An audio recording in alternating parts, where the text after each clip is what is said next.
"I want him holding the bottle," the man said, and pointed at one of my sentries the way another man might point at a lamp he meant to buy. "Just for an hour. He doesn't even have to smile. The whole brand is that he doesn't smile." It was a little after 9 on a bright, hard-lit morning, and I had been the officer of the watch on the Kingsgate forecourt for 11 years. I have heard a great many demands made of the men I command. I had never heard one made quite like that, flat, cheerful, certain, the voice of a person who has not been told no by anyone he could see in a very long time. The bottle in his hand was tall and amber and caught the sun, and there were 6 other people behind him holding lights on poles and a camera the size of a small dog, and every one of them was looking at my guardsman Teal as though the matter were already settled. I came down off the inner step before he could say it twice. I should tell you who I am, because the rest of this only matters if you understand what my post is. My name is Captain Roderick Hale, and I command the gate watch of the royal household of Aldermere, a fictional crown, I will say plainly, an invented house with an invented gate, because the men who stand it are real enough to me that I will not hang them on any name a viewer might think they recognize. The household is old. The gate is older. The men who hold it wear the scarlet and the tall black fur and the white gloves, and they carry the rifle, and they do not speak, and they do not move, and the reason they do not move is not that they are statues. It is that the stillness is the whole of the message. The crown does not flinch. The house does not bargain. A man stands at that line in perfect discipline so that everyone who passes understands without a word that some things are simply not for sale. I am about to tell you a story about a man who did not understand that, and about how, in the space of one morning, the entire weight of the institution behind that single still soldier came down on his head, gently, lawfully, and completely. His name, the way it was printed on the side of the camera case and on the crew's matching jackets, was a stage name, a single bright word, the kind of word a man invents for himself when his real one isn't enough. I'll call him Mr. Vance because I have to call him something, and because I will not lend his real one any more sunlight. He was famous. I gathered that quickly from the way the tourists at the railing had stopped looking at my guardsman and started looking at him, phones up, a low, excited noise running through the crowd like wind through a wheat field. He was a singer, or had been. Now I would learn he mostly sold things. His face on a billboard sold a watch. His voice in a clip sold a car. And this morning, he had decided, his face beside the most disciplined soldier in the country, holding a bottle of the drink that bore his name, would sell a very great deal of that drink indeed. "You there?" he called to Teal, warm as anything. "Big day for you, soldier. You're about to be famous." Teal did not move. Of course he did not move. 23 years old, 4 months on the gate, and already he had the thing you cannot teach, the absolute economy of a man who has decided that nothing happening in front of him will be permitted to reach his face. His eyes were forward. His chin was level. The bottle could have been a bird that landed on his rifle for all the notice he gave it. That stillness, I have found, does one of 2 things to a powerful man. It either humbles him on the spot, or it lights a fire in him to be the one who finally makes the statue blink. I watched Mr. Vance's smile change by a single degree, and I knew which kind he was. "Captain," I said, stepping into his eyeline before he could close the last yard to my soldier. "Captain Hale, Gate Watch, can I help you with something?" He turned the smile on me. It was a very good smile. It had clearly been worth a great deal of money over the years. "Captain, perfect. You're the man I need." He gestured at the bottle, at Teal, at the gilded iron railings and the pale stone of the gatehouse rising behind, the whole of it gold in the morning light. "Look at this. Look at it. You couldn't build a better shot if you spent $1 million on the set. I just need your boy to hold this just here." He mimed pressing the bottle into Teal's white glove and look exactly as dead as he looks right now. 20 minutes. We're not even moving him. He stays at his little post the whole time. Nobody'll know the difference. "He'll know the difference," I said. Mr. Vance laughed as though I had made a joke, and the crew laughed because he had. Sure he will. Look, I'm not asking for a favor, I'm a reasonable man. He half-turned, and one of the people behind him, a sleek woman with a folder, stepped forward on cue, the way water steps forward when you tip the glass. This is my business manager. We're prepared to make a donation. A real one. To the household, to whatever fund you've got, the roof, the horses, the widows, whatever it is. Name it. He spread his hands. Everybody wins. The boy's a star by lunch. You've got money for your roof, and I get my shot. There is no version of this where anyone loses.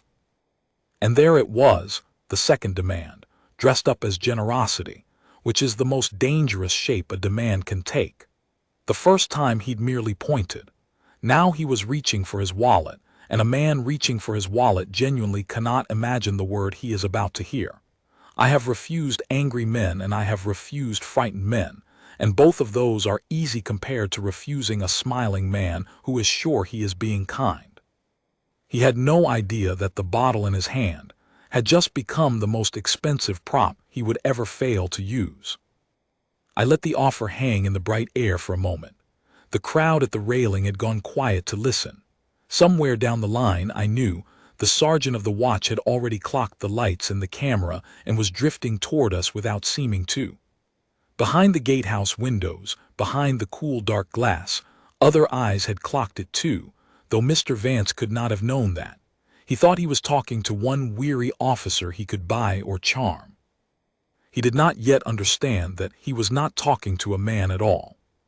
He was talking to a thing 500 years old, and it had heard his exact offer in 1,000 different coats 1,000 times before, and it had never once said yes. "Mr. Vance," I said, and I kept my voice level and almost kind, because the kindness is part of the discipline too. That soldier is not a prop. That post is not a billboard, and there is no sum of money in your manager's folder that will put your bottle in his hand. The smile held for one full second after the words landed. Then it began, very slowly, to come apart. It did not break into anger, not yet. That would have been simpler. Instead, it slid sideways into a kind of pained, patient disbelief, the look of a man explaining a thing to someone he has decided is slow. "Captain," he said, "I think there's been a misunderstanding. I'm not asking permission for a parade. This is one photograph. The boy holds a bottle, I stand next to him, the camera goes click. We're all gone before your morning tea. You're acting like I asked to drive a tank through the front hall." "You asked to put a price on that uniform," I said. "It is the same thing to me." He stared at me. Then he did the thing I have learned to watch for in men like him. He stopped talking to me and started talking past me, to the crowd, to the cameras, to the future audience he carried with him everywhere like a second skin. He raised his voice just enough. "Folks, can you believe this? I come down here, ready to give money to these good people, just to take one nice picture with one of our brave soldiers, and the captain here would rather the roof leaks." He shook his head, sorrowful, generous, wronged. "That's the world now. Everybody'd rather say no." A few phones at the railing drifted toward me. I did not look at them. I have stood at the gate in the rain and in the sleet, and on the day a king was carried out of it under a flag, and I was not going to be moved by the lens of a telephone. "My soldier will hold his rifle," I said evenly, for the railing as much as for him. "He will hold his post. He will hold his line.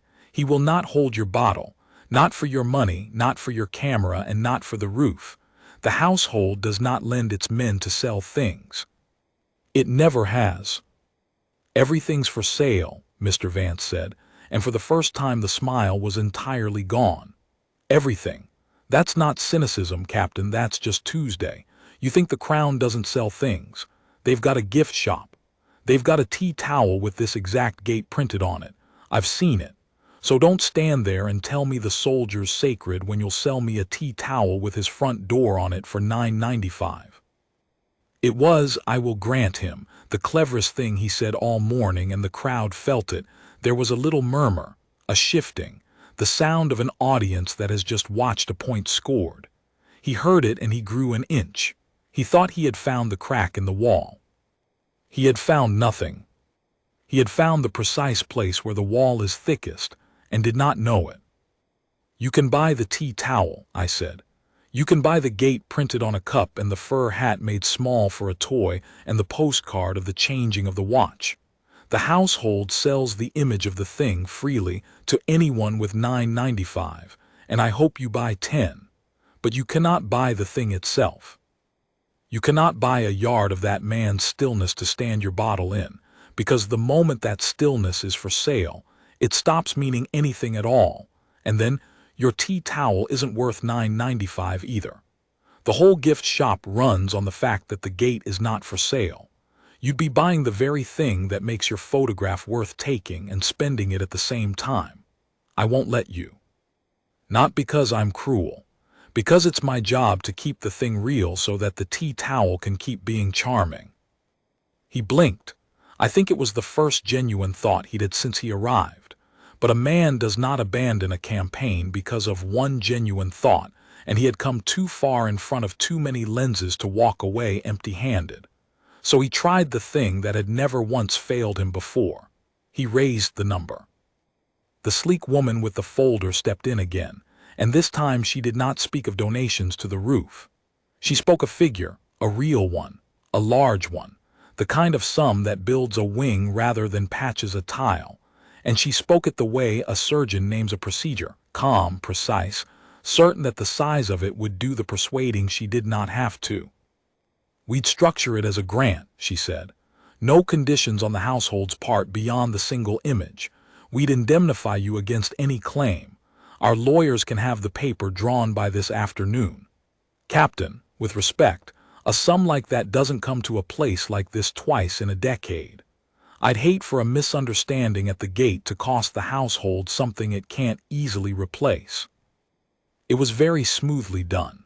I have no doubt it had worked with that exact phrasing on a great many people who answered to budgets. But she had misread the building she was standing in front of in the most basic way a person can. She thought the household's no was a price, a high one, but a price, the kind of thing a big enough number eventually moves. She did not understand that the no was not a price at all. It was a boundary. And the whole difference between a price and a boundary is that a number does nothing to a boundary except make crossing it more shameful. "Madam," I said, "I want to be fair to you because you've made your offer properly and I respect that. So I'll be plain. There is no figure, not the one you've named, not 10 times it, not a wing or a hospital or the whole roof in gold leaf. You are not bidding too low. You are bidding in the wrong currency entirely. You've come to buy a thing that has no price because its entire value is that it has no price, and the moment it acquired your one, this afternoon on your lawyer's paper, it would be worth nothing to anybody, including you. I am not refusing your sum. I am telling you the sum is not the question. The gate is not for sale at any number, and the reason it is not for sale at any number is the only reason it is worth standing in front of it all." The manager closed her folder. To her credit, she understood it before Mr. Vance did. I saw it land in her face. The small adjustment of a professional who has just realized the deal is not difficult but impossible, two different things entirely. She did not press again. But Mr. Vance had not yet reached that understanding, and he had come too far in front of too many lenses to walk away empty-handed. So he did what such men always do when reason and money both fail them. He went over my head.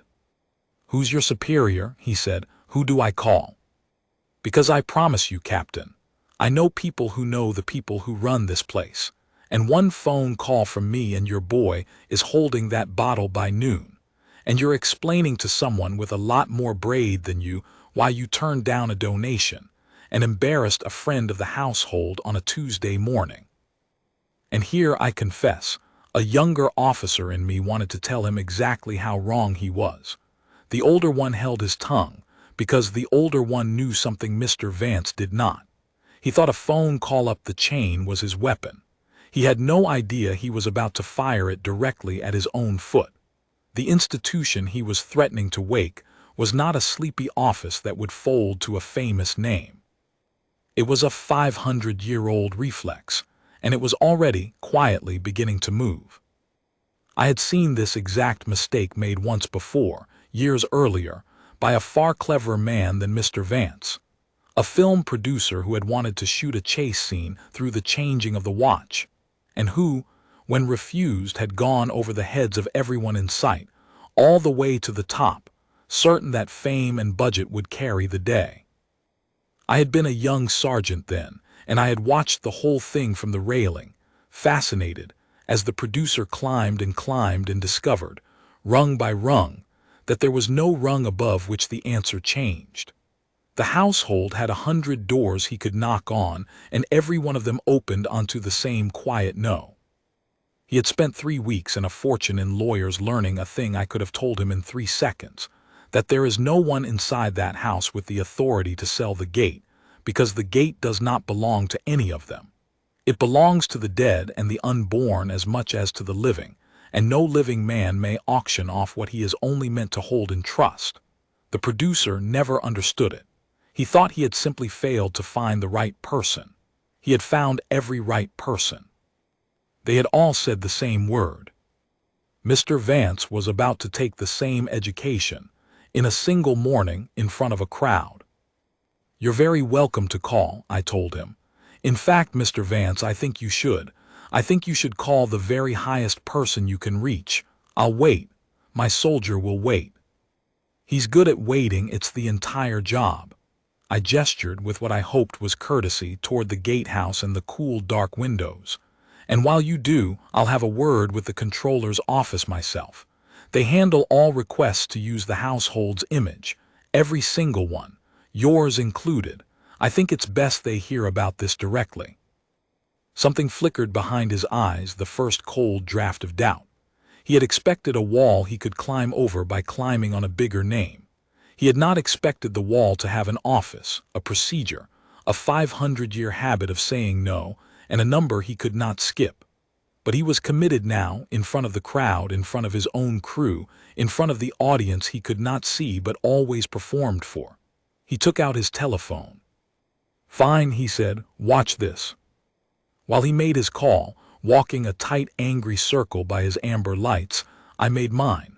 I did not raise my voice. I have learned that the institution moves fastest when you speak to it quietly. I stepped 2 paces back, keyed the small radio at my collar, and asked for the sergeant of the watch and through him, for the duty officer of the comptroller's household office. The men and women who guard, with a ferocity that has nothing to do with rifles, the one thing more valuable than the gate itself, the right to say what the gate means. "Sergeant Penhale," I said low, "forecourt. We have a commercial crew attempting to stage a paid advertisement at number 2 post, using Guardsman Teal and the household livery as the product backdrop. The gentleman has offered a donation in exchange and is now invoking names up the chain to compel it. I've refused at the line. I need the comptroller's duty officer to confirm the refusal, and I'd be grateful if the household solicitor's office were made aware in case of any claim. Quietly, please. No drama at the railing." A pause, then Penhale's voice, dry as a parade ground in August. "Understood, sir. The comptroller's office never says yes to this, ever, but I'll get it on the record. And sir, you'll want to know the household keeps a standing register of every party who's tried to commercialize the watch. It's longer than you'd think. He's about to be a line in a very old book." Another pause. "Moving now." While the institution moved, the crowd at the railing began very slowly to turn. That is a thing you learn to feel before you see it, the way a sailor feels the wind back round. For the first few minutes they had been on Mr. Vance's side, or at least on the side of the spectacle. The famous face, the lights, the easy charm, the promise that something exciting was about to be made right here in front of them. But a crowd is not stupid, and a crowd does not love a bully, and as the minutes went on and the famous man kept pushing and pushing at a young soldier who would not so much as turn his head, the mood shifted under their feet. I heard it in the comments at the railing, low at first, then less low. A man near the front said plainly, "Leave the lad alone." A woman with a stroller said, "He's just doing his job." Someone else said, "He offered them money to use a soldier." And the way she said it told me that what had looked 10 minutes earlier like generosity now looked like something a good deal smaller. And through all of it, Teal held. I want to tell you what that costs, because the viewer at home sees only a still man and thinks stillness is the easy part. It is the hardest part. Behind that unmoving face, that boy was hearing every word, the offer, the threat, the appeal to the crowd, his own name said aloud by a famous man as though he were a piece of furniture being described to a buyer, and he was permitted to answer none of it. He could not defend himself. He could not explain. He could not even look at the man to let him know he had been heard. Everything in a young body wants to turn toward the voice that is talking about it, and he gave that want nothing, hour after minute, because the discipline is not the absence of the feeling. The discipline is the feeling held with nothing let out around the edges. I have stood that post. I know exactly what it asks. And watching Teal pay it clean, while a grown man tried every key he owned on a lock that had no keyhole, I was as proud of him as I have been of any soldier in 11 years. Across the forecourt, Mr. Vance had reached someone. I could tell by the way his shoulders dropped half an inch, the relief of a man who has finally got a person on the line who he is sure will fix everything. He glanced at me and the smile came back, thin and triumphant. He did not know that 2 different institutions had just begun, very calmly, to close around him from 2 different directions, and that the soldier he had wanted to turn into a billboard had not so much as moved his eyes. The phone call lasted 4 minutes. I know because I timed it the way you learn to time things on the gate, where a minute is a long time and an hour is a kind of country. For the first 2 minutes Mr. Vance was warm and easy, dropping the names of people he knew, laughing at the right places, the practiced patter of a man cashing in a chip. For the 3rd minute he stopped laughing. For the 4th he stopped talking almost entirely, and just listened, and as he listened the color in his face changed twice. First to something pale, then to a dull, mottled red that no manager's folder could have bought back. He had reached his man at the top, and his man at the top had told him exactly what I had told him at the bottom, only with a great deal more to lose by it. When he lowered the phone, he did not look at me at first. He looked at the bottle in his hand, the tall amber thing with his name down the side as though it had betrayed him. Then he looked at his crew, who had all very quietly found other things to look at. Then, at last, he looked at me, and the look had nothing left of the smile in it. "You called ahead," he said. It was almost an accusation. "I called the office whose job it is," I said, "as I told you I would." What had happened on his end I only learned in full later, but the shape of it I could read off his face. The friend of the household he had leaned on had not been a friend at all so much as an acquaintance who had once shaken a hand at a function, and that acquaintance, the instant he understood what was being asked, had wanted no part of it, because the request was not a small favor between friends. The request was to let a private brand drape itself in the household's most sacred image and sell soft drinks off the back of 500 years of meaning that did not belong to it, to anyone, for any price. No one with a name to lose inside that house would touch it. The higher Mr. Vance had reached, the harder the no had come back down. He had thrown a stone up at a tower expecting a window to open, and the whole tower had simply leaned very slightly and let the stone fall back on him. And the institution was not finished. It had only just turned its head. A side door in the gatehouse opened, the small one, the one the tourists never notice, set into the pale stone beside the great gate, and 3 people came out of it into the bright morning, unhurried in the way that only people who are entirely certain of their ground can be unhurried. Sergeant Penhale led, broad and gray and calm. Behind him came a slim older woman in a dark suit with a household lanyard, carrying a leather folder of her own, and I saw Mr. Vance's eyes go to that folder and recognize, with a lurch, that it was a great deal heavier than his manager's. That was Mrs. Aldous, the controller's duty officer, who had spent 30 years guarding the household's name from precisely this. And a step behind her, quiet and young and unbothered, came a man I did not know, with the unmistakable neatness of a solicitor. "Mr. Vance," said Mrs. Aldous, and she did not raise her voice either. None of us did all morning, and I think that was the part he found most unnerving of all. "I'm the duty officer for the controller's household office. Captain Hale was quite right to refuse you, and I'm here to make the refusal formal, so there can be no confusion later on your side or ours." She opened the folder. "May I confirm a few things for the record?" There's nothing to confirm," Mr. Vance said. "I was leaving." "I'm glad to hear it, but I'd still like it on the record because your crew has been recording for the last quarter of an hour."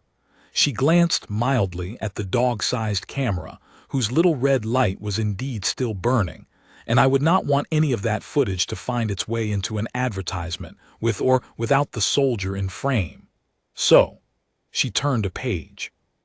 "Can you confirm that you arrived this morning intending to use a serving member of the household guard, in uniform and on his post, as a paid endorsement for a commercial product bearing your name?" The crew had gone very still. The crowd at the railing had gone still. Even the pigeons on the gilded finials seemed to have stopped. Mr. Vance looked around at all of it, the camera he had brought to capture his triumph now a witness against him, the audience he had performed for now watching the performance curdle, and for one moment I almost felt for him. It is a hard thing to be wrong in front of everyone you meant to impress.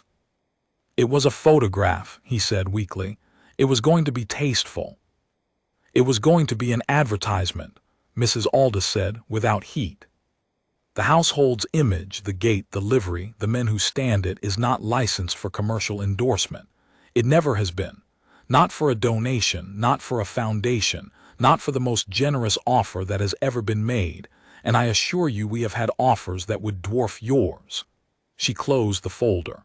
"You may photograph the gate as any tourist may. You may buy any item in the shop.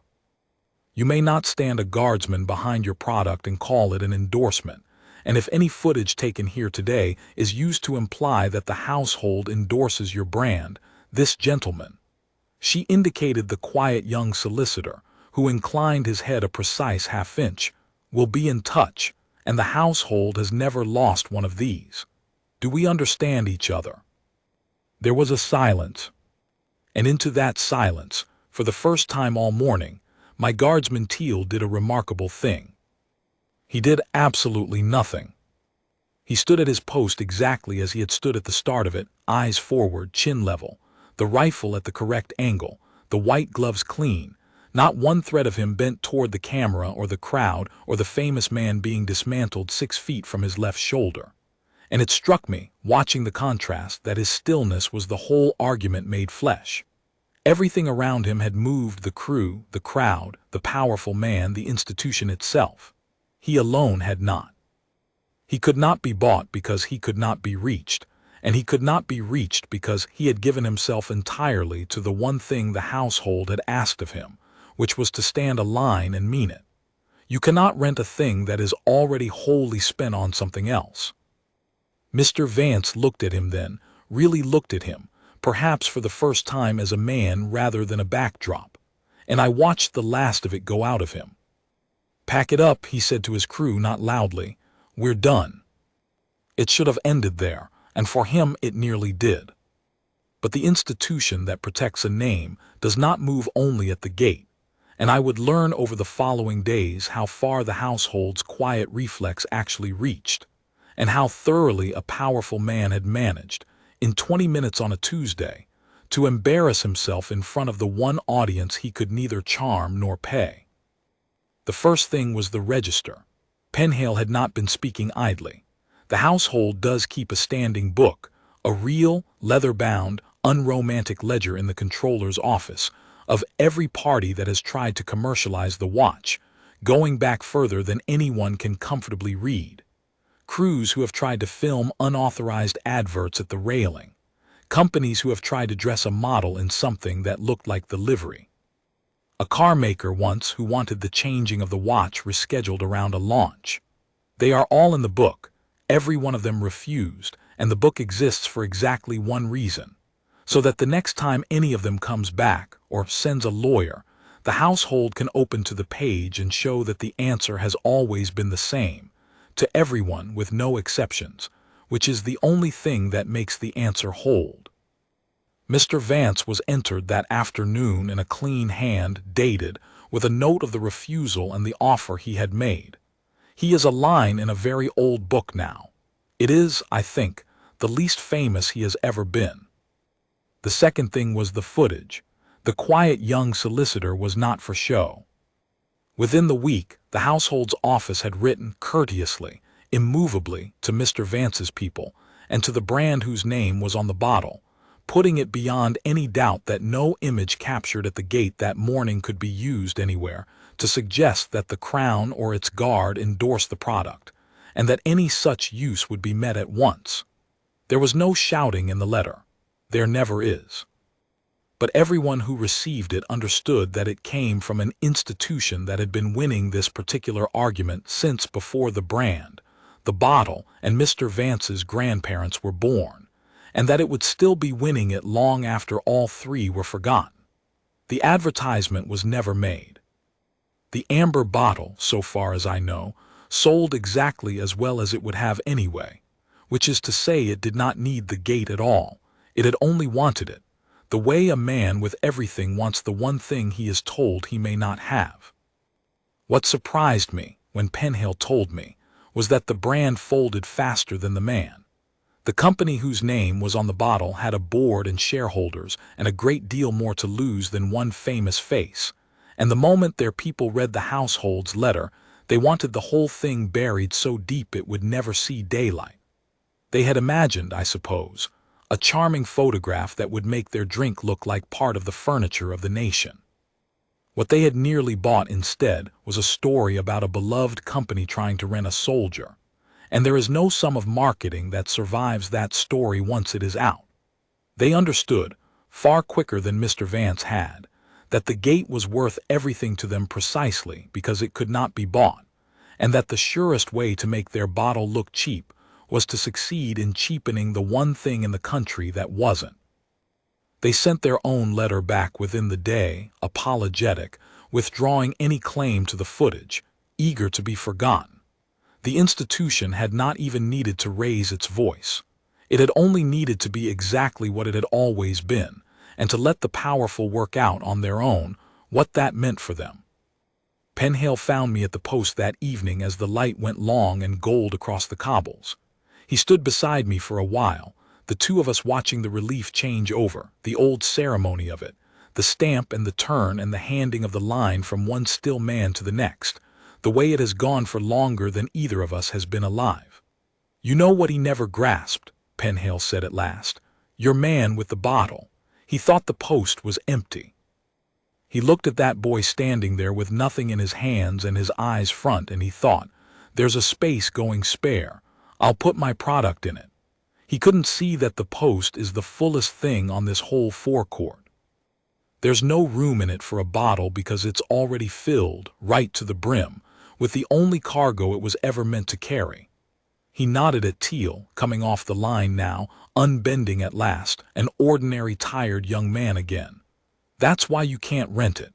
It's not for hire because it's not for sale because it's not empty. It was never empty for a second. And the third thing, the thing I did not expect, the thing that has stayed with me, was what happened to the man himself. He came back, not with lights, not with a crew, not with a bottle. He came back on a gray afternoon 4 days later, alone, in an ordinary coat, and he stood at the railing among the tourists for a long while and simply watched the watch. I recognized him from the gatehouse window and went out, because that is also my job, to know who lingers at my gate and why. He saw me coming and didn't run, which I'll grant him. "Captain," he said, "I'm not here to make trouble, I just—" He stopped. He looked at the soldier on the post, not Teal this time, but young Marriott, who stood at exactly the same because that is the point of them. I wanted to understand it, why it bothered me so much that you said no. He gave a short, unhappy laugh. Everybody says yes to me. I'd forgotten the word existed. And I stood here the other day so sure I was the most important thing on this forecourt, and you put me in a book and a line and a letter, and that kid never even looked at me. He shook his head slowly. I've spent 20 years making sure everyone looks at me, and the one man I most wanted to look, the one it would have meant the most for the camera to catch, he was the one man in the country who never would, because looking at me wasn't his job. Standing there was his job, and he was better at his job than I've ever been at mine. I did not say anything to that for a moment, because it did not need improving. Then I said the only true thing I had. He'd have stood the same for a king or for an empty street, I told him. That's the whole of it. He doesn't hold the line because someone's watching. He holds it because the line is the line. You wanted to borrow that for your bottle, but the second you could borrow it, it would be worth nothing to you, to the household, to anyone. The reason your photograph would have sold 1,000,000 bottles is the same reason I could never let you take it. You were trying to buy a thing that only exists as long as it can't be bought. He nodded slow, like a man setting something heavy down. The Post is not a billboard, he said. You said that the first morning. I thought it was a slogan. He almost smiled. It wasn't a slogan, was it? No, I said, it's the job. He looked at the soldier one more time, and this time there was nothing in his face that wanted anything from him. Then he thanked me, actually thanked me, quietly, no audience to perform it for, turned up his collar against the gray, and walked away into the ordinary street, and I never saw him at the gate again. I went back inside the railing and took up my place near the post, and Marriott stood it through the afternoon, and the tourists came and went and photographed the gate and bought the postcards and the small fur hats and the tea towels with the gate printed on them, $9.95, exactly as Mr. Vance had said they would. And it struck me, watching them, that he had been half right about everything, and that the half he'd missed was the whole of it. Yes, the household sells the image. Yes, you can buy the gate on a cup, but the only reason any of it is worth a single coin is that the thing itself, the man, the stillness, the line he will not cross for love or money, is the one item in the entire kingdom that is genuinely not for sale. That is what people are really buying when they buy the cup. They are buying a small, cheap, honest souvenir of the one thing in the world that no amount of money can move. The cup is charming precisely because the man is not. And the day a guardsman holds up a bottle for a fee, the cup goes worthless in the same hour, because the spell that made it worth keeping will have been broken. Not by an enemy, not by an army, but by a smiling man with a folder, on a bright Tuesday morning who thought everything had a price. I have stood that gate for 11 years now, and I have refused emperors of one kind or another more times than I can count, and I will tell you that the refusing never gets easier, and it is not supposed to. It is supposed to cost something. It cost me an awkward morning and a hard conversation and the small, ugly pleasure, which I am not proud of watching a powerful man learn a word he'd forgotten. But it bought something too, something I cannot put in any ledger. It kept the line real for one more day. It made sure the boy on the post could stand there meaning exactly what he was sent there to mean. And the boy did. Through all of it, while the lights burned and the famous man pleaded and the institution gathered and the crowd held its breath, through every minute of the thing, Guardsman Teal stood his post in perfect discipline and did not move, did not speak, and did not break. Not because he could not have. Because the whole worth of him, and of the house behind him, and of the small charming cup in the gift shop, was bound up in the fact that he did not. That, in the end, is the only advertisement the gate has ever needed.